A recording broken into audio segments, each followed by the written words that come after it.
Details చూస్తే రైతుల మధ్య దళారులను నమ్మి మోసపోకుండా వ్యవసాయ మార్కెట్ యార్డ్లోనే తమ పంట ఉత్పత్తులను విక్రయించి మద్దతు ధర పొందాలని MLA Payal Shankar DCD director Addi Bhojareddy అన్నారు. ఆదిలాబాద్ జిల్లా కేంద్రంలోని వ్యవసాయ మార్కెట్ యార్డ్లో శుక్రవారం మార్క్ఫెడ్ ఆధ్వర్యంలో సోయా కొనుగోళ్లను అడిషనల్ కలెక్టర్ శ్యామలాదేవి మార్కెట్ అధికారులతో కలిసి లాంఛనంగా ప్రారంభించారు. పంటను విక్రయానికి తీసుకొచ్చిన తొలి రైతును శాలువాతో ఘనంగా సన్మానించారు.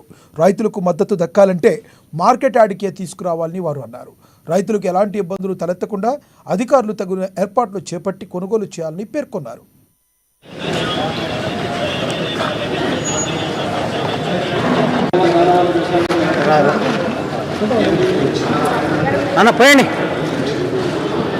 రైతు పండించినటువంటి పంటలకు ప్రభుత్వం ప్రకటించినటువంటి మద్దతు ధర దొరకాలని, మార్కెట్లో మద్దతు ధర ఎప్పుడు కూడా స్థిరంగా ఉండే విధంగా ప్రత్యేకంగా ఆదిలాబాద్లో పండిస్తున్నటువంటి పంటలు సోయాబీన్, పత్తి కొనుగోలు విషయంలో కేంద్ర ప్రభుత్వం సిసిఐ ద్వారా, అదేవిధంగా సోయాబీన్ కొనుగోలులో రాష్ట్ర ప్రభుత్వ కొనుగోలు సంస్థ మార్కెట్ ద్వారా రైతుల నుంచి నేరుగా కొనుగోలు చేయాలని ఈరోజు ఆదిలాబాద్ మార్కెట్ యార్డులో మార్క్ఫెడ్ ఆధ్వర్యంలో సోయాబీన్ కొనుగోలు కేంద్రాలని ప్రారంభించడం జరిగింది.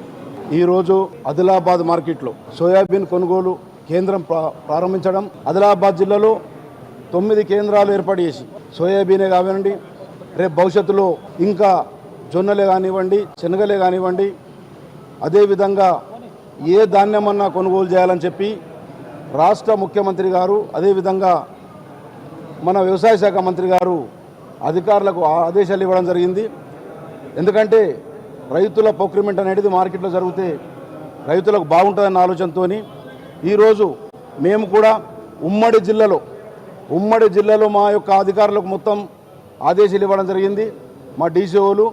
ఎందుకంటే ఉమ్మడి జిల్లాలో కూడా నేను ఉమ్మడి జిల్లా చైర్మన్ కాబట్టి ఉమ్మడి జిల్లాలో అన్ని సెంటర్లు ఓపెన్ చేసి ఈ రోజు నుంచి మొదలు పెడతా ఉన్నామని చెప్పి ఈ సందర్భంగా రైతులకు మనవి చేస్తూ ఉన్నాను. రైతులకు ఒకటే